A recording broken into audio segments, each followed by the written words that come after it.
మనల్ని నిర్మించిన దేవుడు మన పట్ల ఎలాంటి ప్రణాళిక కలిగి ఉన్నాడు. This is what I would like to emphasise today. What kind of plans and what kind of wonderful plans that God has in our lives, because He is our creator God. He formed us and He made us. ఆయన మనల్ని కలుగు చేశాడు, మనల్ని నిర్మించాడు. కనుక ఆయన ఎలాంటి ఉద్దేశాలు మన పట్ల కలిగి ఉన్నాడో లేఖనాలను చూద్దాం. పరిశుద్ధ గ్రంథంలోంచి ఈ మాటలు నేను చెబుతాను. బైబిల్లో జాగ్రత్తగా ఆలోచన చేస్తే మనల్ని నిర్మించిన వాడు మనల్ని విమోచించడానికి ఇష్టపడుతున్నాడు. స్తోత్రం చెప్దాం. హల్లెలూయా. నిర్మించిన వాడు విమోచించడానికి ఇష్టపడుతున్నాడు. 43వ అధ్యాయం యెషయా గ్రంథం 1వ వచనం చదువుతున్నాం. అయితే యాకోబు నిన్ను సృజించిన వాడగు యెహోవా, యాకోబు నిన్ను సృష్టించిన వాడైన యెహోవా, ఇశ్రాయేలు నిన్ను నిర్మించిన వాడు. ఆ మాట అండర్లైన్ చేసుకోండి. ఇశ్రాయేలు నిన్ను ఆయన ఏం చేశాడు? నిర్మించాడు. ఇలాగూ సెలవిచ్చుచున్నాడు, ఆయన నిర్మించాడు కాబట్టి నీతో ఇలా మాట్లాడుతున్నాడు. ఏమని అన్నాడు అంటే, నేను నిన్ను విమోచించి ఉన్నాను, భయపడకుము, పేరు పెట్టి నిన్ను పిలిచి ఉన్నాను, పేరు పెట్టి నిన్ను ఏం చేశాను? పిలిచి ఉన్నాను. నీవు నా సొత్తు, నీవు నా. స్తోత్రం చెప్పండి ఒకసారి. హల్లెలూయా. నీ పేరు దేవునికి తెలుసా లేదా? కొంతమంది మాట్లాడడం లేదు. ఎందుకు? నా పేరు దేవునికి ఏం తెలిసిందని అనుకుంటున్నారా? నీ పేరు మాత్రమే కాదు, కొంతమంది నీకు నిక్ నేమ్స్ కూడా పెట్టేవాళ్ళు ఉంటారు. కొంతమంది ఇళ్లల్లో కొంతమంది చెప్పండి నిక్ నేమ్స్ కలిగి ఉంటారు. వాటిని పెట్ నేమ్స్ అని కూడా అంటారు కదా. అవి కూడా ఎవరికి తెలుసు? దేవునికి తెలుసు. కొంతమంది మీటింగ్లలో పేర్లు పెట్టి పిలిచే సేవకులు ఉంటారు. వెళ్ళిన వాళ్ళందరిలో కాసిన ఈరోజు దేవుడు నా పేరు పెట్టి పిల్లలు, నా పేరు పెట్టి పిలవాలని, పిలవకపోతే డిసప్పాయింట్ అయిపోయి వెళ్ళిపోతూ ఉంటారు. నేను ఒక మాట అడుగుతాను, దేవుడికి నీ పేరు తెలుసు కదా, ఆల్రెడీ నేను పేరు పెట్టి పిలిచాడు అన్నది కదా బైబిల్లో. ఇంకెందుకు మళ్ళీ ఆ డిసప్పాయింట్మెంట్? ఆయనని పిలవలేదని చెప్పి ఆ మీటింగ్లో ఆయన నీ పేరు తెలియదు అనుకున్నావా? God knows your name. నీ పేరు పెట్టి ఆయన పిలిచాడట ఆల్రెడీ. ఆయన అంటున్నాడు, నేను నిన్ను నిర్మించాను గనుక నిన్నేం చేశాను? నేను విమోచించాను. నీవు ఇకపై నా సొత్తు, యు ఆర్ మైన్ అనే మాట దేవుడు మాట్లాడు. నీవు నా సొత్తు, యు బిలాంగ్ టు మీ. నేను నిర్మించాను కాబట్టి నిన్ను విమోచించడానికి ఇష్టపడుతున్నాను. నేను విమోచన ప్రణాళిక నెరవేర్చడానికి ఈ లోకానికి వచ్చాను. యేసుక్రీస్తు ప్రభువు 2000 సంవత్సరాల క్రితం మానవాకారంలో ఆయన ఈ లోకానికి ఎందుకు వచ్చారు? As we know, Jesus Christ came to this world as God. ఆయన దేవుడుగా మానవాకారాన్ని ధరించుకుని ఆయన లోకానికి వచ్చారు. యేసు ప్రభు జీవితాన్ని జాగ్రత్తగా మనం పరిశీలన చేస్తే క్రిస్టియన్ థియాలజీలో ఒక పదాన్ని మనం ఎక్కువగా వింటూ ఉంటాం. నేను చాలాసార్లు చెబుతూ ఉంటాను ఈ పదాన్ని. మీలో రాసుకునే వాళ్ళకి ఈ విషయాలు తెలుసు. హైపోస్టాటిక్ యూనియన్ అని థియాలజీలో ఒక పదం ఉంటుంది. హైపోస్టాటిక్ యూనియన్ అంటే అర్థం ఏంటంటే, యేసుక్రీస్తు ప్రభు గురించి ఆ మాట వాడుతూ, Jesus Christ is fully God and fully man. He is complete God and complete man. ప్రపంచంలో ఈ అద్భుతమైన యూనియన్, ఈ అద్భుతమైన సమైక్యత కలిగిన వారు ఎవరు లేరు. ఆయనే సంపూర్ణ దేవుడై ఉన్నాడు, ఆయన సంపూర్ణ మానవుడై ఉన్నాడు. ఇది బైబిల్ నొక్కి ఒక్కాణిస్తున్న సత్యం. ఇది ఆయనలో హ్యుమానిటీని చూస్తున్నాము, డివినిటీని కూడా చూస్తున్నాము. ఆ కారణాన్ని బట్టి యేసు ప్రభువు ఈ లోకంలో పలికిన అనేకమైన మాటలు కొన్ని సందర్భాల్లో విచిత్రంగా అనిపిస్తాయి మనకి. బైబిల్ చదువుతున్నప్పుడు కొన్ని సందేహాలు రావడం సహజమే. ఆ సందేహం ఏంటి అంటే, దప్పికొనుచున్నాను అని యేసు ప్రభు శిలువలో పలికారు. ఆ మాట చదివినప్పుడల్లా మనకు అనిపిస్తుంది, యేసు ప్రభు దేవుడైనప్పుడు ఆయనకి ఎందుకు దప్పిక ఉండాలండి? చాలామంది దప్పికను ఆయన తీర్చారు కదా. అదే దేవుడు ఒక సందర్భంలో జాన్ చాప్టర్ 4లో సమారిటన్ ఉమెన్తో మాట్లాడుతూ ఆయన చెప్పిన మాట ఏంటో తెలుసా? నేనిచ్చు నీళ్లు త్రాగువాడన్నాడు, ఏం చేయడు? దప్పికొనడు అన్నాడు. మరి ఆ నీళ్లు ఆయనే త్రాగొచ్చు కదా, ఆయనకి ఎందుకు దప్పిక అయిందన్న ఆలోచన కొన్నిసార్లు మనకు రావచ్చు.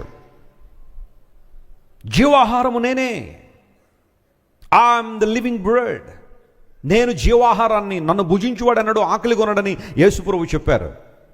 అదే పరిస్థితులు ఒకసారి ఆకలి కొని అంజూరపు చెట్టు దగ్గరికి వెళ్తే అంజూరపు చెట్టు నిండా ఆకులు ఉన్నాయట, కానీ ఏం లేవట, ఫలాలు లేవు. And he was quite disappointed.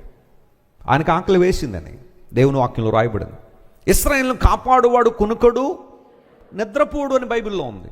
కానీ యేసు ప్రభువు ఈ లోకంలో ఉన్నప్పుడు ఒకసారి ఆయన పడవ మీద ఓడ అమరమున తలవాల్చి ఏం చేశాడు? ఆయన నిద్రపోయినట్టుంది బైబిల్లో. ఈ లోపల తుఫాన్ రావడం, గాలి, ఆ తర్వాత అక్కడ వేవ్స్ అన్నీ కూడా రావడం, యేసుప్రభు వారు లేచి వాటిని నిమ్మళపరచడం, ఇవన్నీ కూడా గాస్పుల్స్లో మనం చూస్తాం. నిన్ను కునుకడు నిద్రపోడని వాగ్దానం చేసిన దేవుడు మరి ఆయన ఎందుకు ఆ ఓడ amaram నిద్రపోయాడండి?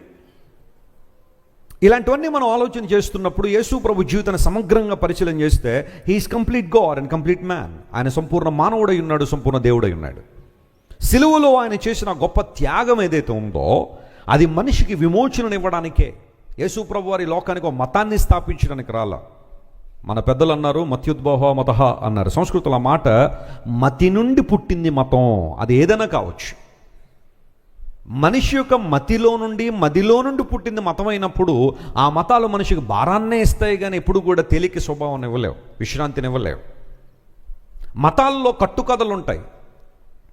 You find lot of fables and tales in religions. వాటిల్లో ఏ ఒక్కదానికి ఆధారం ఉండదు. ఆధారం కోసం ప్రశ్నిస్తే పెద్దలనే మాట ఏంటో తెలుసా? కళ్ళు పోతాయి అంటారు. కానీ బైబిల్ ఎక్కడ కూడా నువ్వు ప్రశ్నించు నీ కళ్ళు పోతాయని బైబిల్ ఎక్కడ లేవు. ప్రశ్నించాలి. దేవుని వాక్యాన్ని మనం పరిశీలించాలి. లేఖనములను పరిశీలించండి, అవి నన్ను గురించి ఏం చేస్తున్నాయి? ప్రపంచంలో ఏ గ్రంథం కూడా యాక్సెస్ నీకు ఇవ్వలేదు. కళ్ళు పోతాయని చెప్పి మనిషిని అక్కడే ఆపేశారు. నువ్వేం ప్రశ్నించడానికి లేదు, ఏదంటే అది నువ్వు నమ్మేయాల్సిందే అన్న ఆలోచన ధోరణి. ఎప్పుడో ఏదో ఒక కార్యక్రమం జరిగితే ఒక కలశంలో అమృతం పుట్టిందట. ఆ అమృతంలో నుండి ఆ కలశం అంటే కుండ, ఆ కుండలోంచి 4 చుక్కలు 4 drops రాలి లేదా జాలువారి మన దేశంలో 4 ప్రాంతాల్లో పడ్డాయట, 4 సిటీస్లో. అందును బట్టి ఆ అమృతం పడిన ఆ ప్రాంతంలో గనక ఒక నది ఉంటే ఆ నదిలో గనక మునిగితే 1,000,000 జన్మల నుండి చేసిన పాపాలన్నీ పోతాయి అని చెప్పి ఈ రోజుల మనిషి ఎప్పుడో ఒక సంఘటన జరిగింది, అమృతం జాలువారింది, 4 చుక్కలు 4 ప్లేసుల్లో పడ్డాయి కాబట్టి అక్కడ మునిగితే పాపాలు పోతాయని మనుషులు ఈ రోజుల్లో పరుగులు పెట్టి స్టాంపీడ్లు అవుతున్నా, ట్రాఫిక్ జామ్లు అవుతున్నా, మనుషులు పరుగులు పెట్టి వెళ్తున్నారు. ఆలోచన చేత సత్యాన్ని మానవుడు విశ్వసించడానికి ముందుకు రావడం లేదు. లేఖనాలు సెలవిస్తున్నాయి, నన్ను పరిశీలన చేయండి, బైబిల్ని చదవండి. లేదా బైబిల్ ప్రశ్నిస్తే కళ్ళు పోతాయని బైబిల్ ఎక్కడ లేదు. We need to understand, we need to dig deep the word. దేవుని వాక్యాన్ని మనం చదవాలా, ఆలోచన చేయాలి. మతాలు మనిషిని ఆలోచింపనివ్వలేదు, కానీ బైబిల్ ఆలోచించడానికి గొప్ప అవకాశం ఇచ్చింది. ఆ కారణం బట్టి దేవుడు అన్నాడు, మీలో ఏ ఒక్కరు కూడా నన్ను మాయాస్వరూపునిగా వెతకండి అన్నాడు. నేను మాయను కాదు, నేను ఒక కల్పిత పాత్రను కాదు. You can boldly come to me, నా దగ్గరికి మీరు రావచ్చు. తోమ అడిగాడు, ప్రభువా నీ చేతి వేళ్లలో గాయాలను వేలు పెడితేనే కానీ నేను నమ్మనంటే ప్రభు అన్నాడు, come Thomas, I don't hinder you, నిన్ను ఆపను నేను, రా, యూ కెన్ కమ్. వెంటనే తోమా యేసు ప్రభు పాదాల మీద పడి, మై గాడ్ మై లార్డ్, మ్యూథియోస్ అండ్ మ్యూకురియోస్, గ్రీకులో పలికాడు, you are my God and my Lord, నీవు నా దేవుడు నా ప్రభుడు. క్రైస్తవం ఎప్పుడు గుడ్డి నమ్మకం కాదు. Christian faith is not a blind faith. నీ విశ్వాసానికి ఆధారం ఉంది. అందును బట్టే విశ్వాసం అనే మాటకు డిస్క్రిప్షన్ బైబిల్లో ఉంది. అది డెరివేషన్ అయితే నేను అనను, కానీ డిస్క్రిప్షన్ అంటాను దాన్ని. విశ్వాసం అన్నది నిరీక్షించబడు వాటి యొక్క నిజస్వరూపము, లేనివి ఉన్నవనుటకు ఆధారం. రుజువు అంటే ఆధారం కదా. విశ్వాసం అంటే లేవు అని మనం ఏదైతే అనుకుంటున్నామో అవే ఉన్నవి అనడానికి ఆధారమై ఉన్నది. దాని క్రింద రాస్తుంటాడు, ప్రపంచములు దేవుని వాక్యము ద్వారా ఏం చేయబడ్డాయి? నిర్మాణం చేయబడ్డాయి. అంత మాత్రం కాకుండా ఈ దృశ్యమైనవి అనేకమైన మనం చూస్తున్నాం, కానీ ఈ విశ్వం అంతా కూడా అదృశ్యమైన వాటితో కూడా ఏం చేయబడింది? నిండి ఉంది అన్నాడు. ఇప్పుడు మన చుట్టూ గాలి ఉందా లేదా? చెప్పండి, ఎవరైనా నో అంటారా దానికి? గాలి లేకపోతే మనం బ్రతకగలమా? What is the composition of air? Science చదువుకున్నాను చాలామంది. గాలిలో ఏముంటాయి చెప్పండి? గాలిలో దయ్యాలు ఉంటాయండి. మాకు తెలిసింది అదే, గాలిలో దయ్యాలు ఉంటాయా? What is the composition of air? 78% nitrogen ఉంటుంది. మనం చుట్టూ ఉన్న ఈ గాలిలో ఆక్సిజన్ ఎక్కువ ఉంటుంది అనుకుంటాం, కాదు, నైట్రోజన్ ఉంటుంది. నైట్రోజన్తోనే మొత్తం ఈ అట్మాస్ఫియర్ అంతా ఒక నిండి ఉంది. 78% నైట్రోజన్, ఆ తర్వాత ఆక్సిజన్, ఆ తర్వాత ఇంకా మరికొన్ని చాలా చాలా తక్కువ స్థాయిలో కొన్ని గ్యాసెస్ ఉన్నాయి. సో మనం లోపలికి పీల్చుకునేటప్పుడు అన్నీ పీల్చుకుంటాం. నైట్రోజన్ వెళ్తుంది, ఆక్సిజన్ వెళ్తుంది, అయితే మన బాడీ ఆక్సిజన్ మాత్రమే తీసుకుని మిగతావన్నీ కూడా కార్బన్ డైఆక్సైడ్ రూపంలో ఏం చేస్తుంది, బయటికి పంపించేస్తుంది. దేవుడు సృష్టి క్రమాన్ని ఎంత అద్భుతంగా చేశాడు అంటే, మనం వదిలేసిన కార్బన్ డైఆక్సైడ్ ఎవరు పీల్చుకుంటున్నారు, చెట్లు పీల్చుకుంటాయి. ఈ విధంగా దేవుడు సృష్టిని బ్యాలెన్స్ చేశాడు. ఈ ప్రపంచం అంతా కూడా కాంపోజిషన్ ఆఫ్ ఎయిర్ మనం చూసినప్పుడు దేవుడు ఆ యొక్క గ్యాసెస్ని మనం ఏది కూడా కళ్ళతో చూడలేం, కానీ అవి ఉన్నాయి. ఈ రోజున ఫోన్లు పనిచేస్తున్నాయంటే ఆ రేడియేషన్ కావచ్చు, లేకపోతే ఆ ఎలక్ట్రోమాగ్నెటిక్ వేవ్స్ కావచ్చు, రేడియో వేవ్స్ కావచ్చు, తరంగాలు, ఇవన్నీ కూడా మనం చూస్తున్నప్పుడు అవన్నీ మనకు కనబట్టలేదు. ఇక్కడ నుంచి ఫోన్ చేసి అక్కడ ఢిల్లీలో ఉన్న వ్యక్తి విదిన్ సెకండ్స్లో లిఫ్ట్ చేస్తున్నాడు. ఎలా ఇది సాధ్యపరచబడిందంటే ఎయిర్ నుండి, ఈ యొక్క వేవ్స్ నుండే సమస్తం జరుగుతూ ఉంది. ఆలోచించేయండి. లేఖనాలు సెలవిస్తున్నాయి, చాలా విషయాలు మనం చూడలేకపోయినా అవి ఉన్నాయి, వాటిని విశ్వసిస్తున్నాం. దేవుడు కూడా అలాగే సమస్తాన్ని కలుగు చేశాడు. అలా అని చెప్పి ఆధారం లేదా అంటే, విశ్వాసానికి ఆధారం ఉంది. యేసుక్రీస్తు ప్రభువారు మనకు ఆధారం ఇచ్చాడు. బైబిల్లో రాయబడిన ప్రతి సంఘటనకు ఒక ఎవిడెన్స్ దేవుని వాక్యంలో మనం చూస్తాం. ఇప్పుడు గమనించండి, నేను విమోచించడానికి వచ్చానని యేసు ప్రభు అనేక సందర్భాల్లో తెలియజేశారు. మనుష్య కుమారుడి లోకానికి ఎందుకు వచ్చారంటే, మనుషుల కొరకు క్రయధనాన్ని చెల్లించడానికి. ఇంగ్లీష్లో ఆ మాట ఉంటుంది, Jesus paid the price for all of us, the penalty for all of us. మనందరి నిమిత్తం క్రయధనాన్ని చెల్లించడానికి వచ్చాడు ఆయన. మనుష్య కుమారుడు పరిచర్య చేయించుకోవడానికి రాలేదు, కానీ పరిచర్య చేయడానికి, అదేవిధంగా మనుషులందరి కొరకు క్రయధనాన్ని చెల్లించడానికి. ఏంటి ఆ క్రయధనం? యేసు ప్రభు చెల్లించాలనుకున్న పెనల్టీ ఏంటి? కొన్ని సందర్భాల్లో యవన బిడ్డలు ఉంటారు, కొంతమంది బళ్ళు వేసుకుని రోడ్ల మీదకి వెళ్ళి ఎవరినో ఢీ కొట్టిన తర్వాత, లేకపోతే పోలీస్ అయినా పట్టుకుంటే వాళ్ళ దగ్గర డబ్బులు ఉండవు.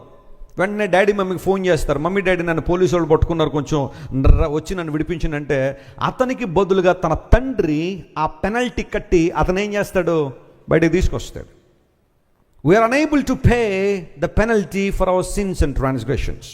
మన పాపములు, మన అపరాధముల వలన వచ్చిన ఆ క్రయధనాన్ని చెల్లించడానికి మనలో ఏ ఒక్కరికి అర్హత లేదు, యోగ్యత లేదు. దేవుడి లోకానికి వచ్చి మన నిమిత్తం శిలువలో మరణించి తన రక్తము ద్వారా నిబంధన చేసి ఆయన మన క్రయధనాన్ని ఏం చేశాడు, ఆయన చెల్లించాడు. ఆ కారణాన్ని బట్టి 6వ మాటగా యేసుప్రభు వారు శిలువలో పలికారు, సమాప్తమైనది అన్నాడు. సమాప్తమైనది అన్న మాట అరమేయిక్లో టెటెలెస్తాయ్ అనే పదం. యేసుప్రభు వారి లోకంలో ఉన్నప్పుడు అరమేయిక్ కదా మాట్లాడింది. ఆ భాషలో యేసుప్రభు శిలువ మీద నుండి 6వ మాటగా టెటెలెస్తాయ్ అని గట్టిగా అరవగానే అక్కడున్న వాళ్ళందరూ అనుకున్నారు, ఆహా బాధపడుతున్నాడు, ఈయన జీవితం సమాప్తమైందని ఏడుస్తున్నాడు, యవన కాలంలో ఉన్న వ్యక్తి కదా, ఇంత చిన్న వయసులో చచ్చిపోతున్నాడు, బాధపడుతున్నాడేమో అని అనుకున్నారు చాలామంది. కానీ యేసు ప్రభు సమాప్తమైనది నడిచింది ఆయన శరీరమో లేకపోతే ఆయన జీవితం సమాప్తమైందని కాదు. ఏదైతే ఆయన చెయ్యాలనుకున్నాడో ఆ విమోచన కార్యాన్ని సమాప్తి చేశాడు నా Yesayya. My God is the author and finisher of every good thing in the Bible. విమోచన ప్రణాళికను సిద్ధపరిచింది ఆయనే, దాన్ని పూర్తి చేసింది కూడా ఆయనే. హల్లెలూయా. నీ నిమిత్తం యేసయ్య క్రయధనాన్ని చెల్లించి నీకు లిబర్టీ ఇచ్చాడు, నీకు రిడెంప్షన్ ప్రభు నీకు ఇచ్చాడు. పేతురు భక్తుడు ఏదంటాడు, మనలో ఏ ఒక్కరూ కూడా వెండి బంగారం ద్వారా విమోచింపబడలేదు, కానీ నిష్కళంకమును నిర్దోషమునునైన గొర్రె పిల్ల వంటి క్రీస్తు రక్తము ద్వారా మీరేం చేయబడ్డారు, విమోచింపబడ్డారు. ఎందుకు విమోచింపబడ్డారు అంటే, పితృపారంపర్యమైన మీ వ్యర్థ ప్రవర్తనను విడిచిపెట్టున్నట్లుగా. విమోచింపబడడంలో ఒక అర్థం ఉంది, ఒక ఉద్దేశం ఉంది. అదేంటో తెలుసా? పితృపారంపర్యమైన ట్రెడిషన్స్ ఏవైతున్నాయో, అర్థము లేని ఆచారాలు ఏవైతున్నాయో వాటన్నిటిని విడిచిపెట్టి నువ్వు ఆత్మీయతలోనికి రావాలనే యేసయ్య ఆశపడ్డాడు. Since God is spirit, we have to worship him in spirit and in truth. That's what the Bible says. దేవుడు ఆత్మ గనుక ఆయన ఆరాధించేవారు ఎలా ఉండాలా? ఆత్మతోనో సత్యముతోనో ఆరాధించమని బైబిల్ సెలవిచ్చింది కదా. దేవుణ్ణి ఆత్మీయతలో సేవించినట్లుగా, ఆత్మీయతలో దేవుణ్ణి గణపరిచినట్లుగా మనం ఉండాలని దేవుడు ఆశించాడు. ఇప్పటికీ కూడా విచారం, చాలామంది ఆచార సంబంధమైన భక్తి చేసేవాళ్ళు ఉంటారు. ఆచారం అనమాట, అన్ని ఆచారాలే. ఆ ఆచారాలు ఏదైనా ఫెయిల్ అవుతున్నాయంటే, చేయలేకపోతున్నాయంటే కంగారు పడిపోతుంటారు చాలామంది. అయ్యో ఈ ఆచారం చేయలేకపోతున్నాను నేను. కానీ బైబిల్ ఎప్పుడు కూడా ఆచారాలకు ప్రాముఖ్యత ఇవ్వలేదు, కానీ ఆత్మీయతకు ప్రాముఖ్యత ఇచ్చింది. Traditions are not important, but true worship is important with God. నేను ఆ జీవితంలో అలాంటి అనుభవంలోకి వద్దామా? దేవుడు మనల్ని ఏం చేశాడట, ఆయన నిర్మించాడు కాబట్టి విమోచించాడు, క్రయధనాన్ని చెల్లించాడు. నా పక్షంగా పాపక్రమేదన చెల్లించి ఆయన ఎందుకు విశ్వాసం ఉంచితే రక్షిస్తానని, ఆయన ఎందుకు విశ్వాసం ఉంచితే విమోచిస్తానని వాగ్దానం చేశాడు. ఒకవేళ ఇక్కడ ఎవరైనా రక్షణ పొందిన వాళ్ళు ఉన్నారా? ఇంకా ప్రభువుని తెలుసుకున్న వాళ్ళు ఉంటారా? యేసుక్రీస్తు ప్రభు నీ కొరకు చేసిన త్యాగాన్ని ఒకసారి ఆలోచించగలవా? Can you understand, can you comprehend the sacrifice that Jesus did on the cross? అక్కడే నీకు రక్షణ ఉంది. యేసు ప్రభు శిలువలో చేసిన ఫినిష్డ్ వర్క్ మీద విశ్వాసం ఉంచగలుగుతావు. నువ్వు ఎవరైనా సరే, ఏ కులమైనా, ఏ మతమైనా, ఏ ప్రాంతం అయినా సరే, ప్రభు నీకేమిస్తాడు? ఆయన విమోచన ఆయన ఇస్తాడు. విమోచింపబడిన వారట ఒక మాట పలుకుతారట. ఆ మాట ఏంటో తెలుసా? గాడ్ ఈజ్ గుడ్ అనే మాట. స్తోత్రం చెప్పండి ఒకసారి. ఎవరు పడితే వాళ్ళు ఆ మాట చెప్పలేరట. గాడ్ ఈజ్ గుడ్ అనే మాట ఎవరు చెప్పగలరు? God is good and conquer peace. అంటే దేవుడు మంచివాడు. కాంకర్ పీస్ అంటే అర్థం ఏంటి? కాంకరింగ్ అంటే గెలవడం. శాంతిని పొందండి, శాంతిని గెలుచుకోండి. God is good, conquer peace. ఆఖరి గాడ్ గుడ్, కాంకర్ పీస్ అయింది. God redeemed us with his precious blood. తన రక్తము ద్వారా దేవుడు మనల్ని ఏం చేశాడు? విమోచించాడు. దేవుడు ఎంత మంచివాడు! ఆయన విమోచనకర్తగా ఈ లోకానికి వచ్చారు. He would like to liberate you from the bondages. He would like to deliver you from your sinful condition. He would like to liberate you and redeem you from your fallen state. పతనావస్థలున్న మనిషిని, పతనావస్థలున్న మానవ జాతిని నిలబెట్టాలనే దేవుడి లోకానికి వచ్చాడు. అదే ఆయన ఉద్దేశం ఉంటుంది తప్ప నిన్ను మతంలో కలుపుకోవాలనో లేదా మరొక ఉద్దేశం దేవుడు ఎప్పుడు కలిగి ఉన్నాడు. నిన్ను నిర్మించిన వాడు నిన్ను విమోచించాడు కనుక నీవు నేను ఎవరి సొత్తు? దేవుని సొత్తు. We belong to God. దేవుడు మాట్లాడుతున్నాడు, నీవు నా సొత్తు. అందరూ నిన్ను విడిచిపెట్టి వెళ్ళిపోవచ్చేమో. ప్రభువుని అంగీకరించినందుకు, విశ్వాసంలో జీవిస్తున్నందుకు ప్రపంచం, లోకం నిన్ను వదిలిపెట్టేచ్చేమో. కానీ దేవుడు అన్నాడు, యు ఆర్ మైన్. నువ్వు నాకు చెందినదాను, నాకు సంబంధించిన వ్యక్తివే. ఆ బాండ్ ఎప్పుడు దేవుడు నీతో తెంచుకోడు. ఆయన ఎప్పుడు కలిగి ఉండేవాడే. నిన్ను నిర్మించాడు కాబట్టి ఆయన నిన్ను ఏం చేస్తాడు? విమోచిస్తాడు.